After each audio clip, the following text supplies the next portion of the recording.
Olá, meus amigos, sejam bem-vindos ao portal Verbo Jurídico. Estamos aqui hoje para lhes apresentar o nosso curso intensivo gratuito sobre a reforma trabalhista, que será ministrado por mim, pelo juiz do trabalho da 5ª Região, Danilo Gaspar, e pelo professor e consultor jurídico Rafael Miziara. Os meus contatos estão aqui na tela, Facebook, Instagram e o e-mail. Quem quiser pode mandar mensagem e podemos aí confabular sobre esse cenário jurídico que irá desabrochar e que precisamos descortinar perante a comunidade e a comunidade jurídica. O formato do nosso curso será estruturado a partir de uma contextualização da reforma trabalhista, lhes fornecendo todo esse panorama, todo o contexto político e o contexto de tramitação desse projeto de lei, para que possamos ter uma noção global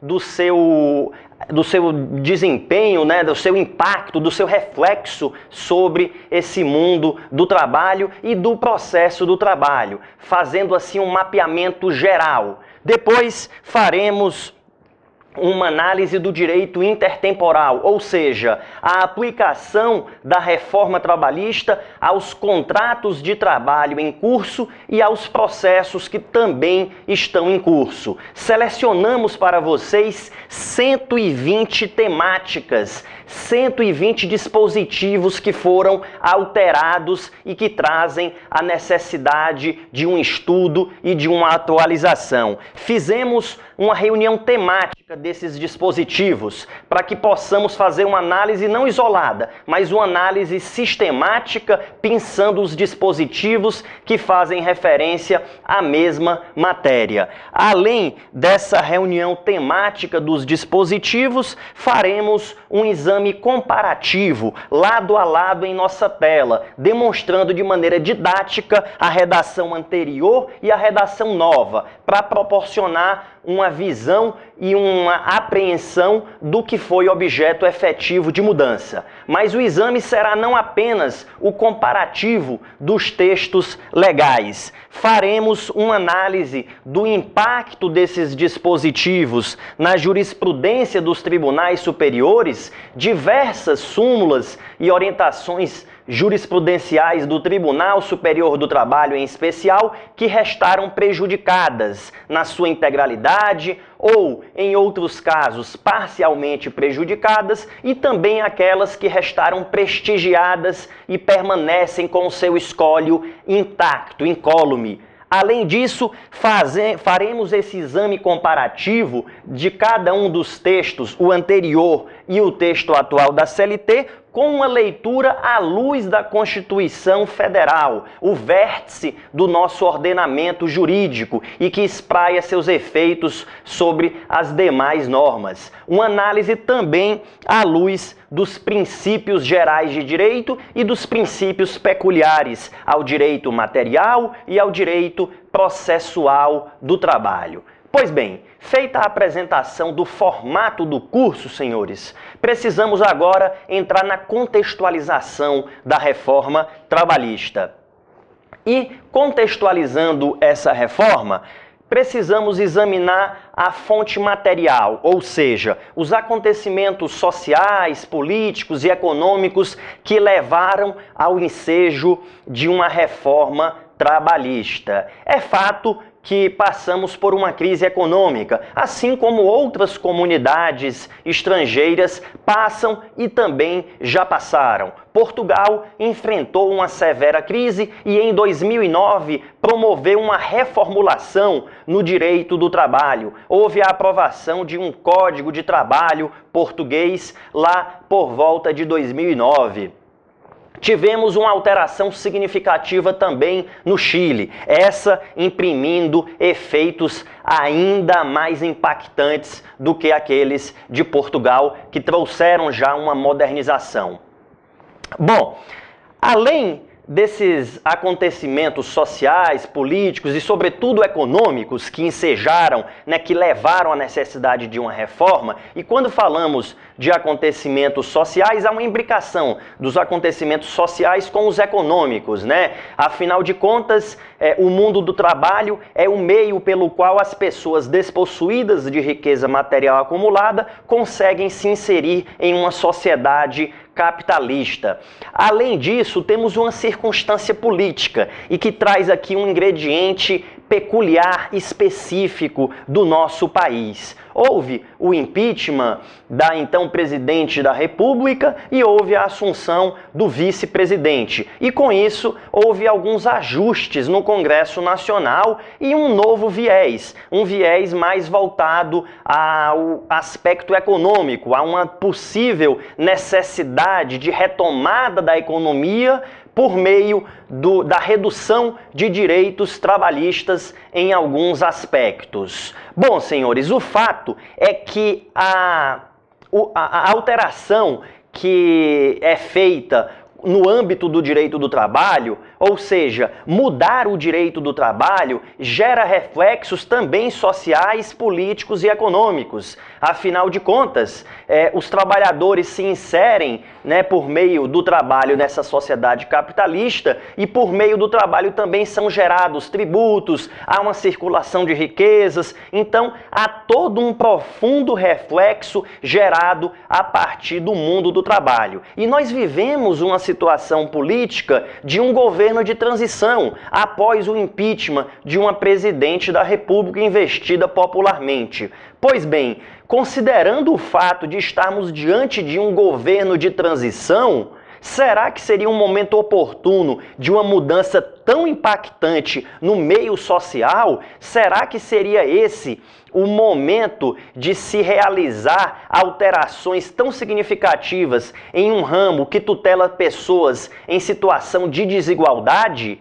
E mais, além dessa situação peculiar de um governo de transição, o modo de elaboração e o regime de tramitação me parece que não foram, digamos assim, democráticos. O Tribunal Superior do Trabalho, em sua maioria, possui uma visão bastante diferente daquela que foi imprimida em diversos aspectos da reforma trabalhista. O núcleo de redação da reforma trabalhista foi um núcleo que me parece extremamente restrito. A Ordem dos Advogados do Brasil não participou de amplos debates, pelo contrário, solicitou que fossem realizados amplos debates. Associações de juízes, associações de procuradores do trabalho, setores ligados aos trabalhadores, setores ligados à economia, não discutiram isso de forma ampla. Pelo contrário, a reforma trabalhista foi aprovada em um regime de urgência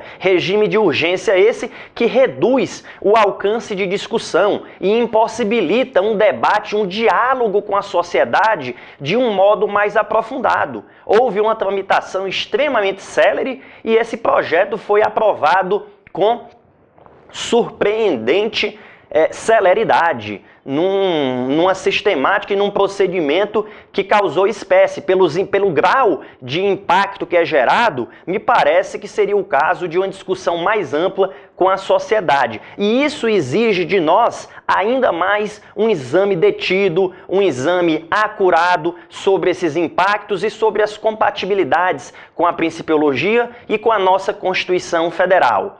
É verdade que o Código traz mudanças que são meras atualizações, mudanças que são realmente necessárias, que atualizariam, como por exemplo, posso lhe citar a atualização de multas administrativas por falta de registro, né? Houve uma atualização monetária e até mesmo em termos de índice de atualização. Isso me parece que é uma necessidade. Houve também alguns progressos em consonância com a jurisprudência dos tribunais superiores, como o grupo empresarial por coordenação, aquele grupo horizontal, foi agora reconhecido legalmente, o que existia apenas no âmbito do rural e hoje está previsto na nova legislação. Existem também combates a alguns tipos de abusos nos processos trabalhistas, mas por outro lado, nós temos pontos extremamente preocupantes e que parecem colidir com a Constituição Federal. No exame de cada um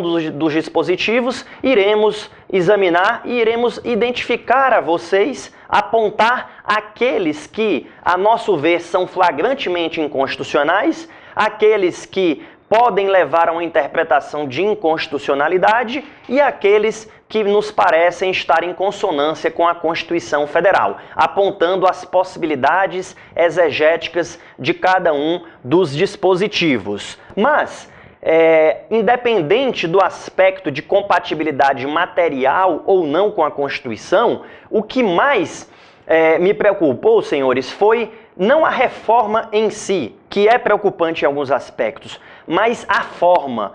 Aliás, pior do que a reforma foi a forma como ela foi realizada com esse regime de tramitação emergencial e divorciando-se de uma discussão com a sociedade civil. Mas há ainda um aspecto da tramitação desse projeto que chama a atenção e que gostaria de compartilhar com vocês. O Senado Federal possui o papel de revisor dos projetos de lei que são iniciados na Câmara dos Deputados. Uma casa revisa o trabalho da outra e, havendo alguma necessidade de ajuste, os trabalhos retornam à casa iniciadora. Pois bem, o projeto da reforma trabalhista, que deu ensejo à Lei 13.467 de 2017, foi iniciado na Câmara dos Deputados. O Senado Federal, em análise de comissões, chegou a identificar a necessidade de promover algumas mudanças, mas foi lido um documento, um ofício da Presidência da República, em que o presidente se comprometia a reexaminar aqueles pontos e enviar e editar uma medida provisória que alterasse aqueles pontos, rogando ao Senado Federal que não fizesse a revisão naqueles trechos, porque seria editada uma medida provisória corretiva das eventuais distorções que fossem apuradas pelo Senado Federal. Então, o que tivemos, senhores? Nós tivemos uma casa legislativa, o Senado Federal, renunciando ao seu poder de casa revisora e se conformando em ser uma mera casa de passagem, um rito de passagem, para evitar que o processo retornasse à Câmara e que assim tivesse um tempo maior de tramitação. Me parece que, ao fazer isso, o Senado Federal delegou ao presidente da República uma de suas funções típicas, que é o papel de casa revisora. E, segundo jurisprudência do Supremo Tribunal Federal, a delegação por um poder da República, melhor dizendo, só pode delegar as suas funções típicas nas hipóteses expressa e taxativamente previstas na Constituição Federal.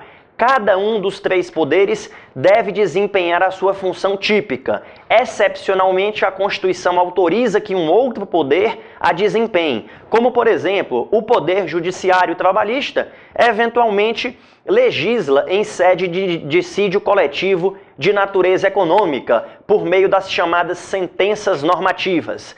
Mas essa previsão excepcional está na nossa Constituição Federal. É autorizado de forma expressa pelo Constituinte.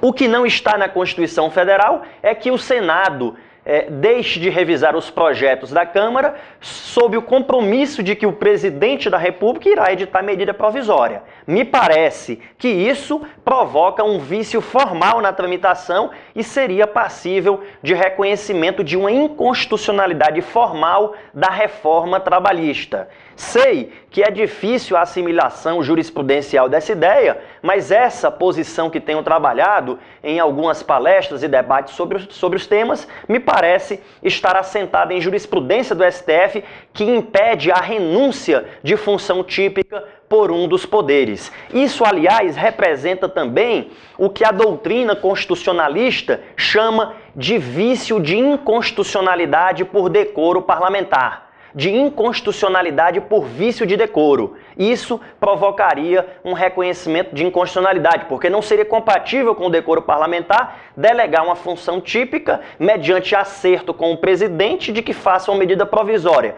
que, aliás, até hoje ainda não apareceu. Até hoje, a data aqui que estamos de 9 de agosto de 2017.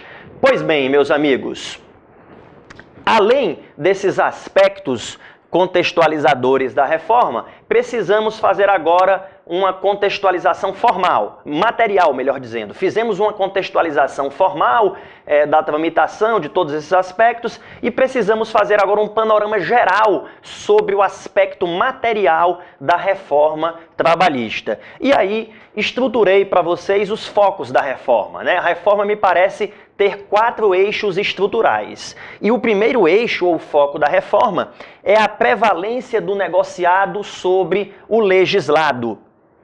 Nós temos uma previsão no artigo 611-A da CLT, com a nova redação da reforma, de que as normas coletivas irão prevalecer até mesmo sobre o conteúdo das leis, aquele conteúdo imperativo mínimo que visaria tutelar uma hipossuficiência dos trabalhadores. E aí, por meio das leis, se colocaria um contrato mínimo que não poderia ser objeto de negociação. Acima desse contrato mínimo, as partes poderiam transacionar, mas abaixo desse piso mínimo, fruto de um dirigismo estatal, não seria possível a negociação. Agora não. A prevalência, o foco é dar primazia ao negociado sobre o legislado. O 611-A traz diversas hipóteses em que a negociação coletiva prevalece sobre a lei, inclusive sobre normas relacionadas a intervalo intrajornada. Tem lá a possibilidade de pactuação, respeitado o mínimo de 30 minutos, pode-se transacionar qual seria o intervalo. E há uma previsão ainda de que norma de intervalo intrajornada não é norma de saúde e segurança do trabalho. Me parece uma premissa a princípio preocupante, porque essas normas relacionadas à jornada visam resguardar a saúde, não só física do trabalhador, mas a saúde mental, a saúde psicossocial, pelos reflexos que um excesso de jornada pode ter na vida social e também pela possibilidade de segregação de laços íntimos, né? De laços culturais daquele ser que interage na sociedade. Aliás, o direito do trabalho nasceu fruto do excesso de jornada, do trabalho de mulheres e crianças em condições iníquas e abusivas. Essa é a razão de surgimento do nosso ramo trabalhista. Pois bem, há agora uma prevalência do negociado sobre o legislado. E o artigo 8º, parágrafo 3º da CLT, prevê a criação de um novo princípio. Nós tínhamos a consagração do que o ministro Maurício Godinho chamava de princípio da adequação setorial negociada, de que normas imperativas legais não poderiam ser derrogadas na negociação coletiva, salvo para uma melhoria de condição social. Agora, o legislador consagrou expressamente um outro princípio, que é o princípio da intervenção mínima na negociação coletiva. Isso restou expresso no artigo 8º, parágrafo 3º. Me parece que há uma possível violação à inafastabilidade do poder jurisdicional, ao princípio da melhoria contínua e progressiva das condições de trabalho, que está plasmado no artigo 7º caput da Constituição, quando prevê que o artigo 7º ele prestigia direitos além de outros que visem a melhoria de sua condição social. Então é questionável a criação desse princípio da intervenção mínima, mas isso será objeto de tratamento na análise do artigo 8º, parágrafo 3º, e do artigo 611-A da CLT, no caso, pelo professor que irá abordar essa temática. Mas preciso fazer uma reflexão. Ao se empoderar tanto a negociação coletiva, devemos nos questionar e indagar. Será que os sindicatos no Brasil possuem um amadurecimento e uma representação efetiva, real e legítima? Aí precisamos nos lembrar, senhores, que o sistema sindical brasileiro foi inspirado naquele modelo corporativista e que remanesce com diversos resquícios antidemocráticos. O Brasil até hoje não ratificou a Convenção 87 da OIT, que prestigia a liberdade sindical. Liberdade sindical de forma ampla, né? Sem uma unicidade sindical, ou seja, a imposição de que haja um único representante da categoria, sem a imposição desse critério artificial de representação por categoria. A reunião de trabalhadores em sindicatos ela deve ser livre, para que possa haver uma formação espontânea, livre e que haja até mesmo uma disputa de melhor representatividade, para que as pessoas e os trabalhadores, no caso, em questão, se filiem aos sindicatos que entendam melhor satisfazer os interesses em disputa. O Brasil impõe essa unicidade sindical, essa reunião pelo critério de categoria, traz agora representante de trabalhadores na própria empresa, o que pode reduzir ainda mais o poder de negociação, porque há uma pulverização e enfraquecimento dessa força coletiva. Se reduz o âmbito desse ser coletivo, sindicato ou representantes de trabalhadores. Pois bem, me parece então que um pressuposto necessário à prevalência do negociado sobre o legislado deveria ser uma reforma sindical, com uma reforma sindical que eliminasse unicidade sindical, que eliminasse a necessidade de reunião por categoria, que não trouxesse essa previsão de representantes na própria empresa como algo que seria mais benéfico, mas que na prática reduz o poder e a força daqueles representantes. Me parece que teria que haver uma reforma que eliminasse esses resquícios e aí sim poderíamos falar em prevalência do negociado sobre o legislado. Mas a única coisa que foi feita foi o fim da contribuição sindical obrigatória. Não é o fim da contribuição sindical, é o fim da obrigatoriedade da contribuição sindical. A contribuição sindical de modo obrigatório, esse financiamento compulsório, até é bem-vindo, porque o sindicato deve ter meios de se autogerir para que não dependa de contribuições compulsórias, sobretudo em um sistema sindical que prevê uma unicidade. Isso leva ao comodismo. Há um único representante e que recebe o financiamento compulsório. Isso leva a um comodismo e uma ausência de interesse maior na representatividade. Mas acabar só com a contribuição sindical de modo obrigatório não resolve nada. Pelo contrário, nesse caso, enfraquece ainda mais o poder de representação dos trabalhadores. Essa unicidade sindical, aliado aos demais resquícios, é o que faz com que hoje nós tenhamos uma baixíssima representatividade. Cerca de 9% dos trabalhadores são filiados a sindicatos e o restante desse universo não é filiado ao ente sindical. Isso é fruto dos resquícios sindicais. Só acabar com a contribuição obrigatória, mas manter os demais resquícios corporativistas só vai diminuir a força, né? Já que não se pode criar outro e ele não terá mais esse financiamento que tinha por meio de lei. Havia todo ano havia um dia de salário descontado em favor daquele ente sindical. A eliminação dessa obrigatoriedade por si só não resolve nada. Pode até mesmo enfraquecer, como já lhes disse. Bom, nesse foco da reforma, em prevalência do negociado sobre o legislado, tratamos aqui, fizemos reflexões sobre o negociado coletivamente, né, pelos sindicatos. Mas a reforma traz ainda uma prevalência de negociado sobre o legislado, em certos casos, no aspecto individual.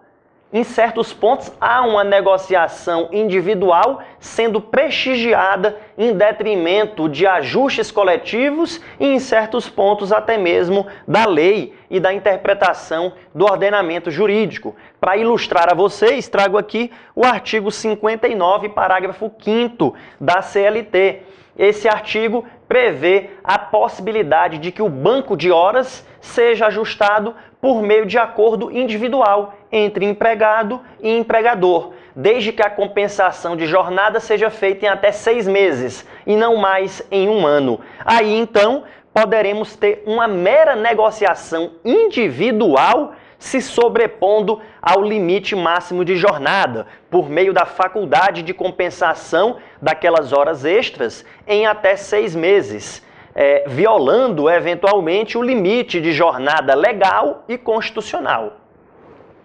Uma outra hipótese que queria ilustrar também a vocês, artigo 59A da CLT, é a possibilidade de, por acordo individual, se firmar o regime 12 por 36. O regime 12 por 36, que era tratado de modo excepcional pela jurisprudência e até mesmo pela legislação, agora ficou facultado que seja instituído por meio de acordo individual entre o empregado e o empregador. Um regime de 12 por 36 que tem um elastecimento de 4 horas extras em um dia de trabalho, sob um suposto descanso de 36 horas. Mas, no exame do artigo 59, que faremos com o comparativo, vamos ver todos os efeitos deletérios desse tipo de regime e, inclusive, a ampliação de nocividades que foram trazidas na redação desse dispositivo. Esse é um dispositivo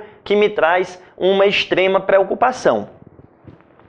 Pois bem, então, senhores, os empregados poderão negociar com os empregadores diretamente, como Rodrigo Carelli menciona, teria sido a emancipação dos trabalhadores, o empoderamento dos trabalhadores. Eles podem agora, prestigiando uma autonomia da vontade, pacta sunt servanda, negociar diretamente e fixar as condições com seus patrões. Alguns devem dizer que lindo, né? Lindo seria se as duas partes não fossem dessa maneira. O empregador e o empregado. Desculpem aqui pelo ar e pela figura metafórica, mas o empregador, detendo os meios de produção, detendo o poder de direção, ele tem uma força e uma prerrogativa de impor as condições do contrato de trabalho. O poder diretivo lhe é assegurado tanto legalmente como no aspecto fático e econômico, já que ele é quem detém esses meios de produção. E o empregado é uma pessoa vulnerável. O direito do trabalho, diferente do direito civil, ele traz uma relação jurídica assimétrica. As partes não estão em posição de igualdade, de equivalência. Nós temos uma parte com uma dependência econômica extremamente acentuada e que, precisando do emprego para assegurar os meios de subsistência, apenas adere, geralmente, às condições contratuais. Daí porque essa ampliação de possibilidades de negociação individual entre empregado e empregador, em situações até mesmo excepcionais como o 12 por 36, me parece ser extremamente preocupante se assimilado pela essência e pela natureza da relação jurídica trabalhista. Há, nesse caso aí, uma relação assimétrica e que, portanto, gera uma preocupação na vontade livre. Se formos pensar bem, senhores, e iremos abordar isso aqui também um pouco mais à frente, mas já lhes antecipando, até mesmo no direito civil, em que as partes estão em posição de igualdade e não de desigualdade, nós temos, com o advento do Código de 2002, princípio da função social dos contratos, princípio da boa-fé objetiva, que trazem uma noção de temperamentos maior entre essas negociações. Daí porque uma prevalência absoluta e restrita é realmente extremamente preocupante, sobretudo se levarmos em consideração que nessa prevalência do negociado sobre o legislado, e especificamente em relação ao negociado coletivamente, restou previsto que o judiciário apenas e tão somente pode examinar os elementos essenciais de validade, os elementos do artigo 104 do Código Civil, agente capaz, forma prescrita ou não defesa em lei, objeto lícito. Então, restringiu-se a possibilidade de exame só aos aspectos de validade ou aos aspectos de existência, validade e eficácia, para utilizar a escada pontiana, restringiu-se a análise apenas a isso. Ao conteúdo em si, pelo contrário, houve uma redução, houve uma previsão expressa de que o Poder Judiciário não pode estender direitos, criar direitos e nem reduzir direitos legalmente previstos. Ora, mas essa extensão ou essa redução muitas vezes decorre da análise do ordenamento jurídico como um todo, da análise dos princípios. Isso é próprio ao poder jurisdicional, sobretudo com o reconhecimento da função normativa dos princípios, sobretudo com a aproximação do sistema brasileiro de tradição romano-germânica ao sistema do common law de tradição inglesa, ou seja, o sistema dos precedentes, em que o direito ele está previsto legalmente de forma muito esparsa e ele é construído fundamentalmente a partir de precedentes judiciais que fazem uma leitura do ordenamento jurídico.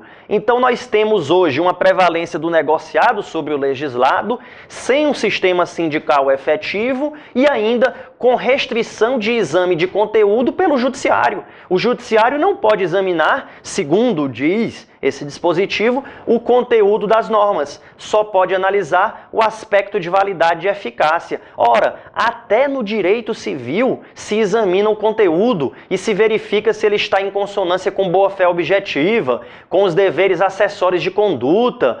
Temos lá venire contra factum proprium, tucoque e outras derivações da boa-fé objetiva, o exame da função social dos contratos. E no direito do trabalho, apenas se pode examinar o requisito de validade. Me parece que temos que fazer um temperamento nessa interpretação sob pena de afronta ao exercício regular da função típica do Poder Judiciário. Temos aí uma possível violação ao exercício jurisdicional, a inafastabilidade do poder jurisdicional.